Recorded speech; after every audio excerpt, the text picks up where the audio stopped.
Inilah kanon kitab suci Katolik dalam kesatuan utuh Perjanjian Lama dan Baru, yang mengalir dari tradisi suci, tanpa pemisahan khusus dengan label Deuterokanonika dalam edisi Nova Vulgata. Sejak awal, Gereja Katolik memandang kitab suci bukanlah sekadar kumpulan tulisan, melainkan sabda Allah yang lahir dan terjaga dalam hidup gereja. Kanon Alkitab yang kita miliki hari ini adalah buah doa, liturgi, dan pengajaran gereja yang dibimbing Roh Kudus. Karena itu, gereja tidak pernah memandang kitab-kitab Deuterokanonika sebagai apokrifa maupun tambahan, melainkan bagian integral dari kitab suci. Konsili Hippo 393 Masehi, Konsili Kartago 397 dan 419 Masehi, dan secara definitif Konsili Trente 1546 meneguhkan kanon kitab suci sebagaimana diimani dan dipakai umat sejak zaman gereja perdana.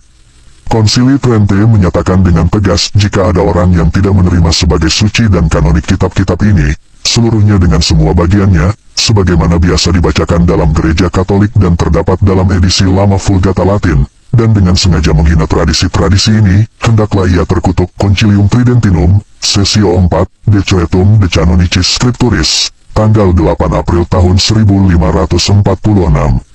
Dengan demikian, Gereja Katolik menolak pemisahan atau pengurangan atas kitab suci Luther.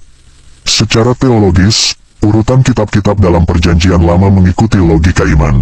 Pentateuk, Kejadian hingga Ulangan menjadi dasar hukum Perjanjian Allah. Kitab-kitab sejarah Yosua hingga 2 Makabe menuturkan kisah keselamatan konkret dalam sejarah Israel. Kitab-kitab hikmat Ayub hingga Sirah menyuarakan doa, filsafat, dan refleksi iman umat. Kitab-kitab Nabi Yesaya hingga Maleaki menghadirkan suara Allah yang menunjuk kepada kepenuhan janji dalam Kristus.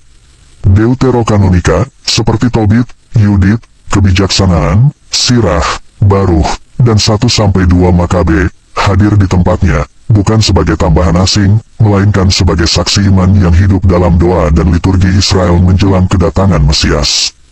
Kedua, urutan resmi menurut Nova Vulgata adalah sebagai berikut. A. Perjanjian Lama terdiri dari 46 kitab yang diurutkan tanpa memisahkan Deuterokanonika sebagai berikut: Kejadian, Keluaran, Imamat, Bilangan, Ulangan, Yosua, Hakim-Hakim, Rut, 1 Samuel, 2 Samuel, 1 Raja-Raja, 2 Raja-Raja, 1 Tawarikh, 2 Tawarikh, Esra, Nehemia, Tobit, Yudit, Ester, 1 Makabe, 2 Makabe, Ayub, Mazmur, Amsal, Pengkhotbah, Kidung Agung, Kebijaksanaan, Sirah, Yesaya, Yeremia, Ratapan, Baruh, Yehezkiel, Daniel, Hosea, Yul, Amos, Obadja, Yunus, Mika, Nahum, Habakuk, Zefanya, Hagai, Zaharia, Maleaki. B. Daftar resmi Perjanjian Baru terdiri dari 27 kitab yang terdiri dari Matius, Markus, Lukas, Yohanes, Kisah Para Rasul, Roma, 1 Korintus, 2 Korintus, Galatia, Efesus, Filipi, Kolose, 1 Tesalonika, 2 Tesalonika, 1 Timotius, 2 Timotius, Titus, Filemon, Ibrani, Yakobus, 1 Petrus, 2 Petrus, 1 Yohanes, 2 Yohanes, 3 Yohanes, Yudas, Wahyu. Dengan demikian, kitab suci Katolik berjumlah 73 kitab, utuh dan menyatu dalam satu tubuh iman. Di sana tampak bahwa kitab-kitab Deuterokanonika melebur di dalam 4 kelompok kitab suci Perjanjian Lama yang terdiri dari kitab Pentateuk, kitab sejarah, kitab hikmat, dan kitab para nabi. Karena itu, kitab-kitab Deuterokanonika dalam Perjanjian Lama Katolik sejak dahulu selalu dikelompokkan sesuai fungsi teologisnya. 1.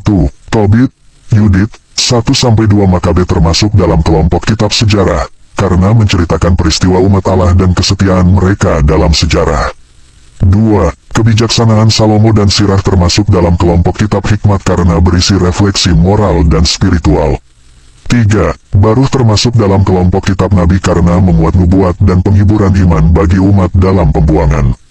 Katekismus Gereja Katolik atau KGK nomor 120 dengan tegas mengatakan, gereja menerima dan menghormati 46 kitab Perjanjian Lama dan 27 kitab Perjanjian Baru. Daftar ini sesuai dengan yang terdapat dalam Konsili Trente dan tetap menjadi daftar resmi gereja sampai sekarang.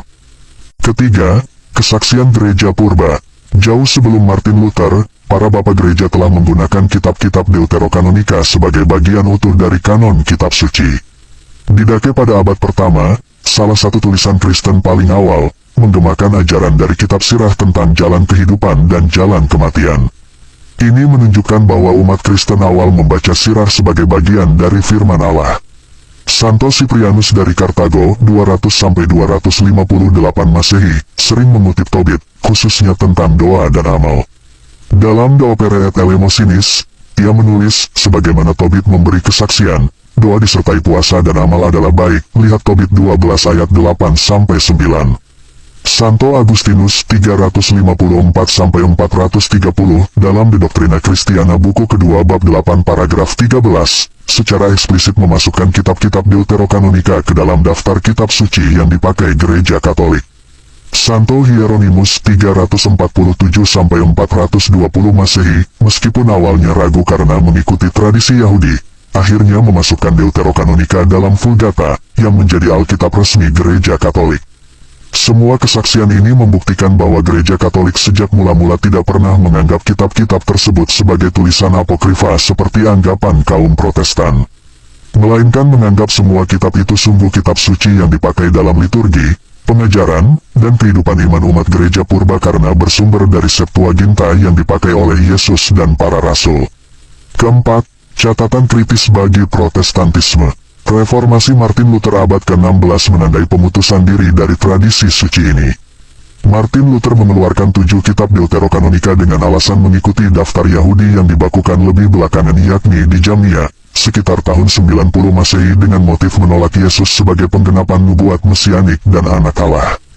Padahal, gereja selama 15 abad sebelumnya dengan konsisten membaca kitab-kitab ini dalam liturgi dan menggunakannya untuk ajaran iman. Pertanyaannya, kalian Kristen atau Yahudi? Akibatnya, umat Protestan kehilangan warisan rohani yang tak ternilai dari gereja purba berupa doa pengharapan akan kebangkitan dalam 2 Makabe 12 ayat 44-45, refleksi mendalam tentang kebijaksanaan dan gambaran Yesus sebagai sang kebijaksanaan dalam perjanjian lama, ajaran praktis sirah untuk hidup sehari-hari, kisah Tobit yang kaya makna sakramental perkawinan, dan Baruch yang menyingkapkan pengharapan Israel dalam pembuangan. Singkatnya, dengan memangkas Alkitab, Martin Luther tidak mengembalikan iman pada kemurnian awal, melainkan justru memutuskan diri dari akar yang telah hidup sejak zaman para rasul.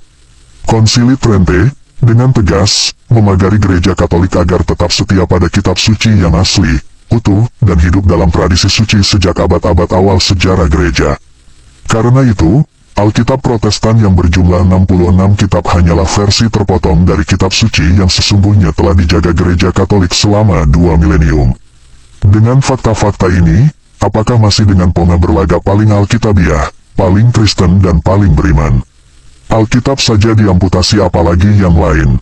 Salam akal sehat, salve. Aku percaya akan Roh Kudus, Gereja Kristus yang kudus.